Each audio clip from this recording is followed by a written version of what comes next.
everyone, I'm Sudi Dongri, and today we will get to know flowers deeper and deeper and deeper. So, we better get started! Flowers. Many plants produce beautiful flowers, often vividly colored and fragrant. These intricate structures form the reproductive parts of plants and have evolved so that they attract insects and birds to sip the sugary nectar at the flower center. While feeding, the insect or bird is dusted with pollen, which is produced by the stamens and contain the male sex cells.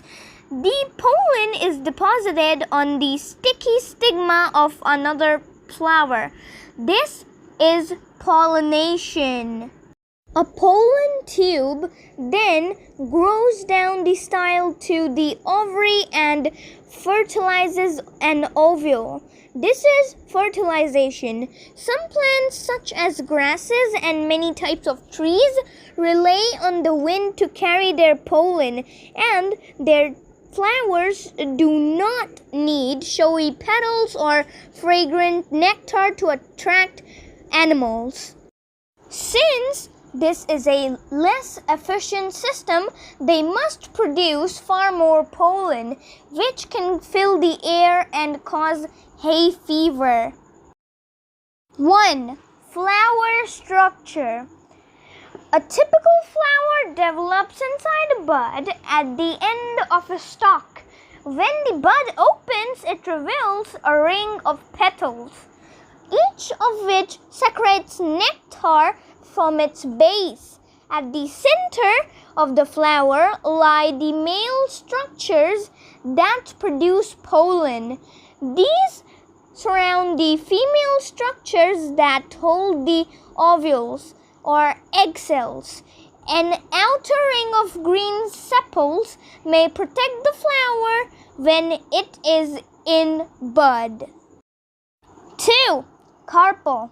An ovary, a style, and a stigma form the main parts of a carpel. At the heart of the flower lie the ovules, enclosed in a case called an ovary. The top of each ovary extends into a style that carries a sticky pad called a stigma. The flowers of some plants have many carpels, each with their own stigma, but this lily has just one. 3. Stamen.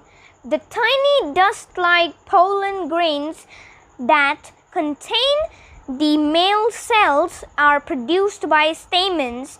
They usually form a ring around the central carpel or carpels. Each stamen has a long filament which supports a club-like anther that produces the pollen. 4. Transferring pollen.